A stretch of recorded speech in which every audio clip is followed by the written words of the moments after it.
The photo hit me like a cold slap. Jenny in neon braids, licking strawberry ice cream, eyes sharp enough to pick pockets. Her dating app bio read, "Fast cash, faster laughs." Every nerve in my body thought she'll fall for my plan. The scarier thought, I might fall for hers. My chat opener was 4 words. "Data cheap, call me." She replied in 5 seconds. "Only if you sing." Me, I rap better. Jenny, drop a verse. Me? Crypto in my pocket, USD in my sleeve. Love costs airtime, baby. Do you believe? Her laugh note came back all warm sugar. Jenny, meet me for shawarma, 7 p.m. Don't be slow. I spotted her outside the kiosk, ripped jeans, nose ring, perfume loud like church drums. Jenny, I asked. She sized me up. OG Sammy, thought you'd be taller. I grinned. Thought you'd be nicer. We bought 1 shawarma, split it like lovers in a soap opera. Every bite tasted like risk. While the pepper stung, she fired money questions. Tell me your biggest payday. I shrugged. 7 figures, 1 click. Lie. It was 6. She wiped sauce from her lip. Cute. I flipped a politician's PayPal last month. Probably lie too. I laughed. We should team up. She winked. Or size each other up. Right there, beneath a flickering bulb, a silent deal formed. Pretend love, steal later. Neither of us blinked. 3 days in, my phone felt married. Jenny's voice notes every hour. She sent airtime before I could ask, called me baby boss, dropped memes of couples swimming in dollars. I mirrored her energy, doubled it. Me, got you lunch, check your gate. You sent pizza, me and a small power bank. Charge your hustle. Ah, you're sweet trouble. We FaceTimed till dawn, swapping fake childhood stories. She said her first word was Gucci. I said mine was bank. We laughed like idiots, but our eyes stayed hard, scanning for weak spots. I memorized the tiny scar on her left thumb, perfect place to clip a nail later. She kept asking me to show my room again, for vibes. I knew she was mapping where I hid my laptop. One evening, we tried a trust game. She said, "Show me your phone gallery." No deleting. I handed it over, but watched her pupils. Search mode active. She scrolled my screenshots folder like a cop. My turn. I asked for her wallet. She passed it, empty smile. I counted her cards, noted the bank, the worn corners. She let me, but her hand twitched when I touched the gold debit. Scared? I teased. Excited, she whispered. The word felt like a knife kiss. We posted our first reel, matching Ankara, caption soft life couple. Likes flooded in. Comments, God when? Couple goals. They didn't know both goals involved a shovel and secrets under the sand. That night, before sleep, she sent the last note. Jenny, promise me 2 things. No poverty, no lies. I replied with a heart emoji and stared at the ceiling, planning how to cut a promise into pieces without getting caught. I needed a real charm, not those Instagram ads with glitter fonts.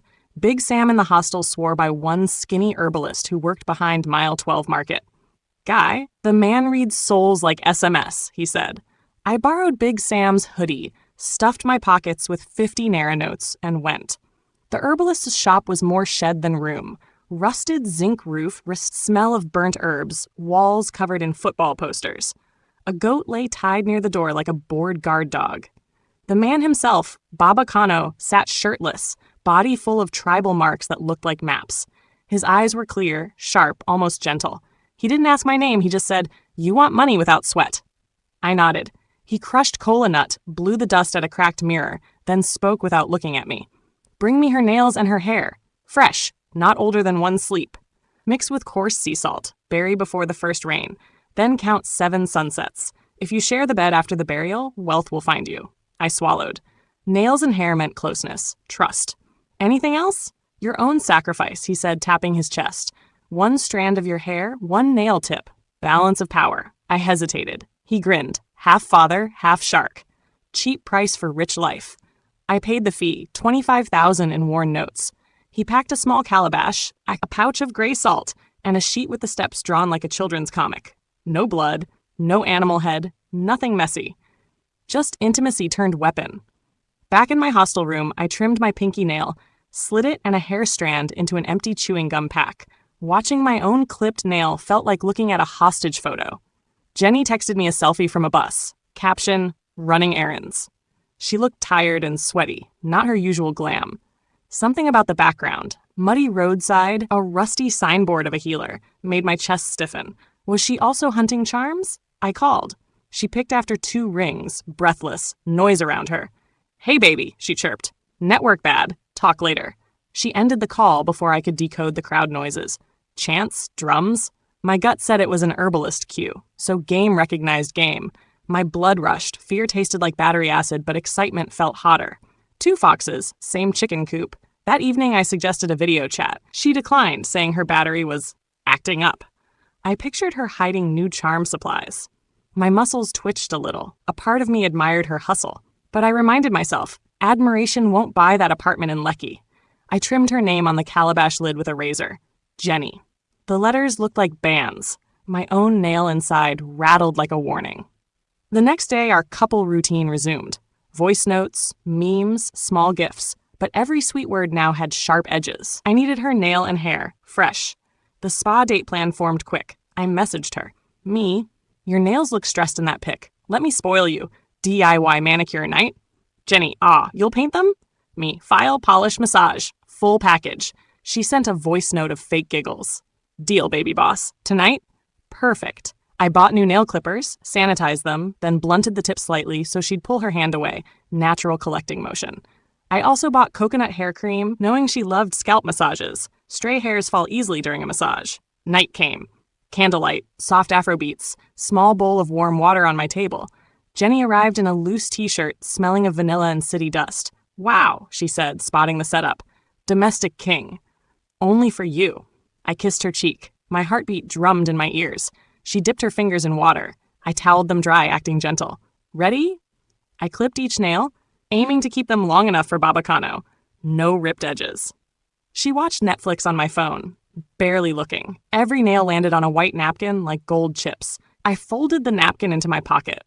Next, hair. She lay across my lap, eyes half closed. I rubbed cream into her scalp, slow circles. Tiny strands loosened, sticking to my oily fingers.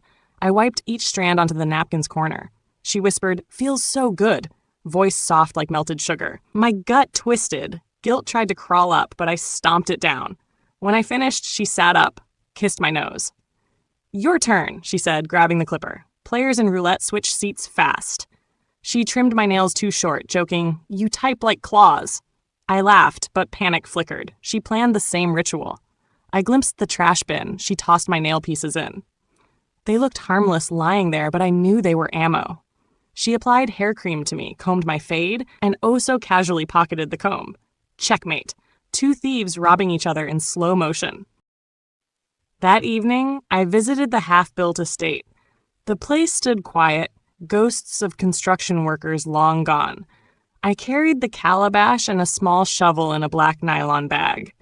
I found a corner near an unplastered wall, dug knee-deep, poured salt, placed the nail hair bundle, covered it, and pressed sand hard with my shoe. I whispered Babacano's chant, "Let sea swallow pride, let earth spit gold." Simple words, yet my tongue trembled. As I walked back, thunder rolled far away, clouds stacked dark. First rain could come any time.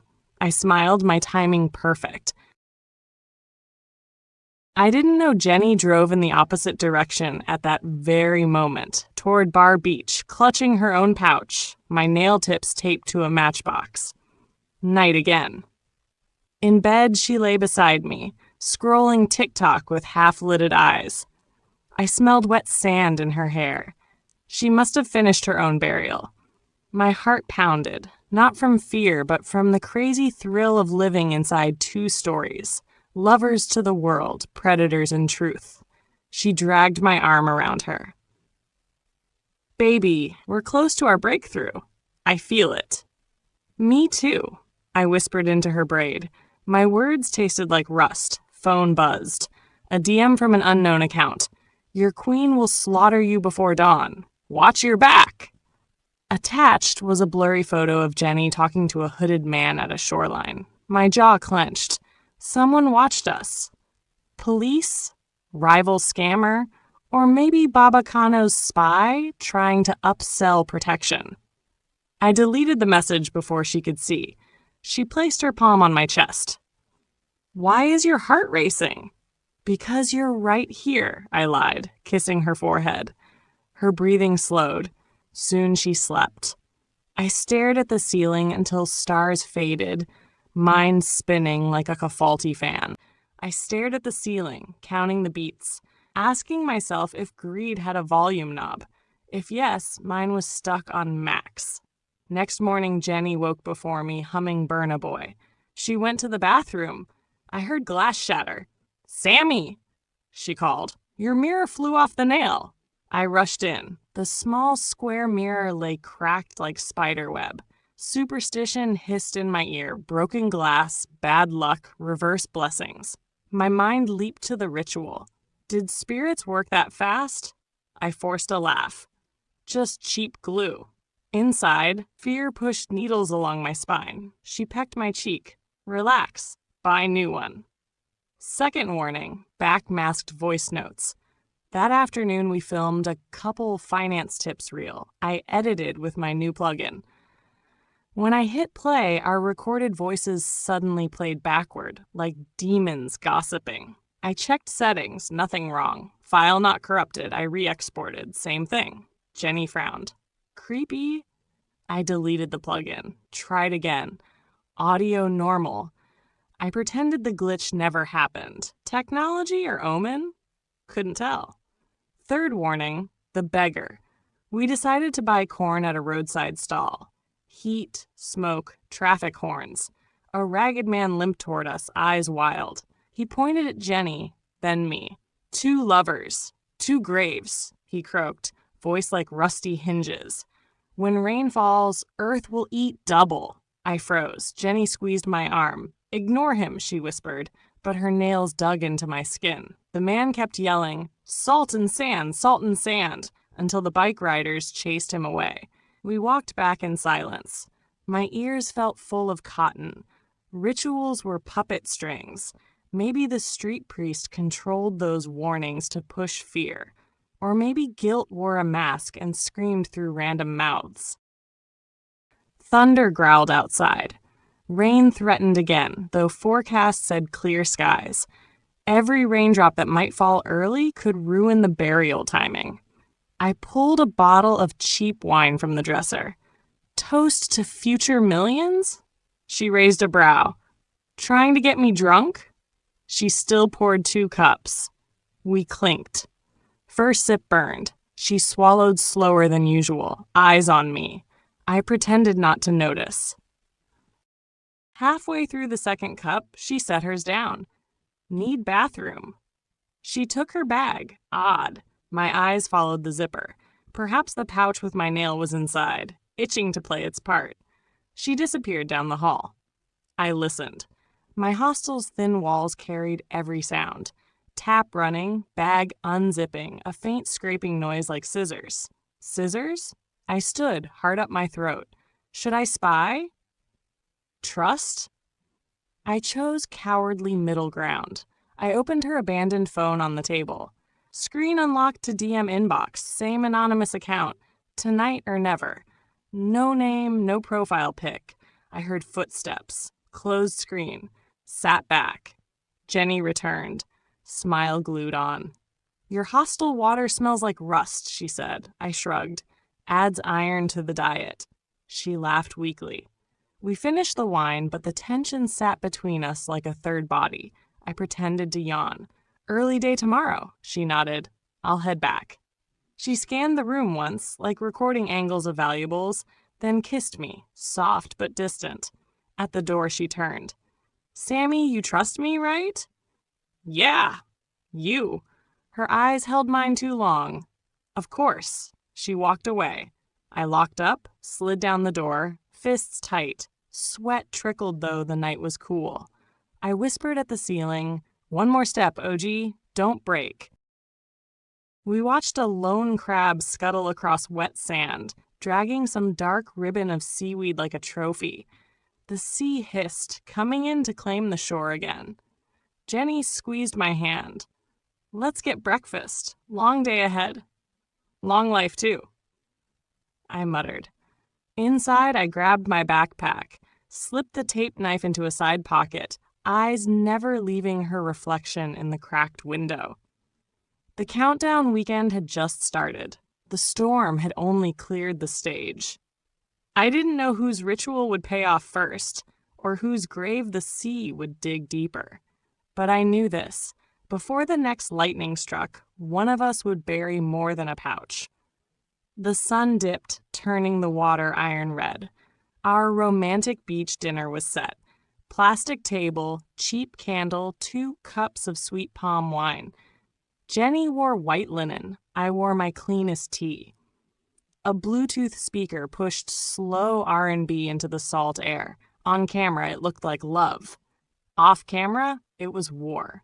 I had slipped a mild sedative, ground antihistamine, into her cup. Enough to blur her reflexes, not kill. My plan, when she went groggy, I'd grab her tote, dig up her pouch, swap her charms with empty shells, then vanish before dawn. She raised her cup. To fake birthdays, she joked. I tapped mine. To real paydays. Wind carried the smell of rain-wet sand. We drank. The candle fluttered, its flame bent sideways, almost out. She smirked. Your candle is weak, babe. Still burning, I said. 10 minutes later, her eyelids didn't droop. Instead, my own head felt light. The cup slipped in my hand. She leaned in, voice syrupy. You all right, OG? Yeah, just beach vibe. My words dragged. She giggled. A sound too sharp. You dosed the wrong drink, lover boy. She dangled a tiny vial. Colorless, tasteless. Picked it up at Yaba Market. My heart slammed. She'd switched the cups when she toasted, smart and smooth. I tried to stand. Knees wobbled. She kept talking, bright smile frozen on her face. Your pouch is behind that palm tree painting, right? Tape is cute, but scissors are faster. I stared, throbbing with panic. You went through my stuff? During your shower. Quid pro quo. She tapped her braid. I also moved my own burial site this morning. You dug an empty hole after breakfast, didn't you? I remembered the sandy mound by the rock, now gone. Acid filled my throat. Jenny leaned closer, whisper warm. We're mirrors, Sammy. You steal. I steal. You lie. I lie. The sedative surged, my vision blurred, edges darkening. She guided me to the sand, sat me down like a sleepy child. Then she opened her tote. Inside, 2 pouches, mine and hers, both tied with red string. The air smelled of sea salt and coconut hair cream. Which one first? She mused. Maybe combine them. 2 birds, 1 billionaire. I forced words out, heavy as wet cement. If you kill me, police track your phone, our reels, everything. She shrugged. Accidents happen at beaches all the time. Tide erases footprints. Lightning flashed offshore. No thunder, just silent white light, the sky's camera flash. Jenny untied my pouch. My clipped nails and her salt glittered in candle glow. She sprinkled some into the palm wine bottle, shook it like a cocktail. Drink up, King, she teased. My limbs felt chained. I couldn't lift my arms, but my mind still scrambled. I looked past her shoulder, saw the phone on tripod, still live streaming. Thousands of viewers? Maybe. Comments scrolling. Ah, romantic. Propose already. An idea sparked. I slurred switch, turn camera around, show real ocean sunset. Views will double. Her ego loved that. She walked to the tripod, tapped the screen. As she turned the phone, I used my last strength, a small knife strapped to my ankle, flicked open with a toe. When she came back, I slashed the red string on her pouch. Salt burst, blowing into the wind. She gasped, dropped both pouches. I crawled forward, knife pointed. Endgame, I rasped. She stepped back, eyes wild, stumbled over the candle, kicked sand. The flame died. Darkness swallowed us, except for the phone's faint light. Off-screen chaos filled the live feed. Shaky shapes, muffled shouts. Viewers spammed emojis. Jenny grabbed the palm wine bottle, the one she'd poisoned, and swung. The bottle cracked my shoulder, liquid splashing both of us. Some hit her lips. Reflex made her lick the sweetness. Her face shifted, fear, then doubt. Sammy, what did you use? Just antihistamine, I breathed. Won't kill. Yours? She stared at the bottle. Same. Too much and heart slows. We locked eyes, realization dawning. We had both drugged each other, both half-dosed ourselves in the mess. No ritual could work now, ingredients were spilled, rules broken. I sank to my knees. Jenny mirrored me. Salt wind whipped our faces. Sirens wailed far off. Beach patrol? Or fans calling cops after seeing the live chaos? Either way, blue lights blinked along the road. Jenny's voice cracked. We lost Sammy? I laughed. Harsh, broken. We tied. She reached for my hand. For the first time, there was no scheme behind her touch, just two shattered hustlers holding on. Beach Patrol found us sitting side by side, dazed, clutching empty pouches. They ended the stream, seized the phone. Videos went viral before sunrise. Two perfect influencers, drenched in wine, mumbling about nails and salt. Hashtags Taj Ritual Couple trended. At the station, our rooms were searched. Officers laid out. Hair, nails, sea salt, herbalist notes, the broken palm tree painting. Viewers' screen recordings gave them extra proof. Cybercrime detectives also traced our past scams from the shared Flutterwave account. Fraud, conspiracy, attempted poisoning. Charges stacked like traffic on Third Mainland. Under harsh light, Jenny and I sat opposite corners, cuffs biting wrists. She whispered across the room, "If I talk, you walk." I answered, "We both talk. We both rot."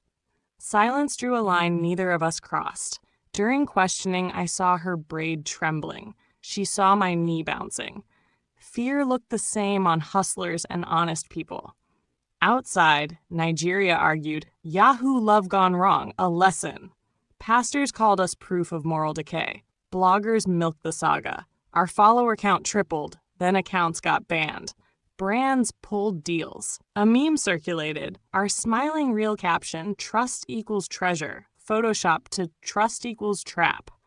3 months later, court. Our lawyers tried to spin it as prank content. The judge wasn't amused. He read out the ritual recipe aloud. Spectators hissed.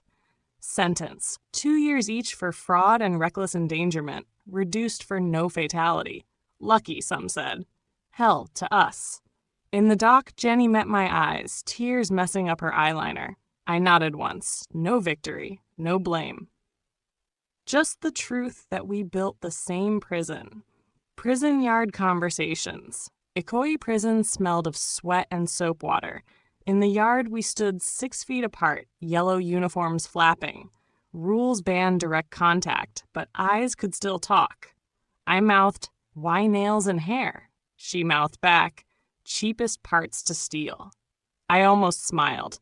Days turned into routine. Roll call, chores, classes. We joined a digital skills program, irony heavy as chains. We coded simple websites on prison laptops, no internet, just local host. On breaks, we shared memories through the fence. Shawarma night, cracked mirror, muddy footprints. We laughed, we winced. Reporters mailed us questions about lessons.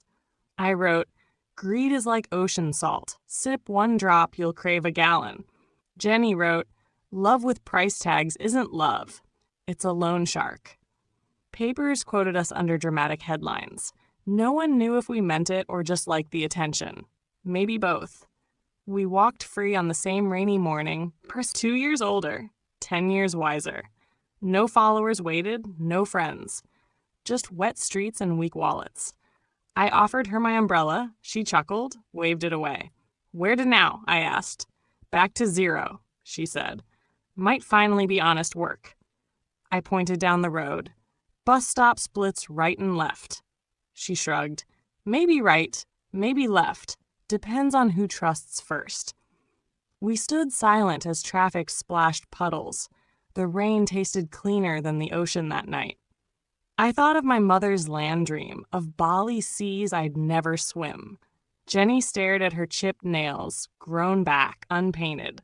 She reached into her pocket, pulled a new nail clipper, placed it in my hand. "Start fresh," she said. "Keep them short, harder to steal." I nodded, pocketed the clipper. We turned opposite ways. After 10 steps, I glanced back. She did too. We shared a small grin, part regret, part relief, then kept walking. Months later, a small Lagos cafe launched free coding classes for teenagers. Its flyer listed 2 instructors, Samuel OG Sammy Okafor and Jennifer Jenny Adeyemi. Students liked their funny stories, although nobody believed the one about ritual nails and salt. Sometimes after class, when rain starts, Sammy and Jenny sit under the zinc awning, sipping cheap coffee. Silence easy between them. They watch the storm roll over the city and feel grateful that the sand kept their secrets and that greed, like tide, can be walked away from, if you're lucky enough to live through the lesson.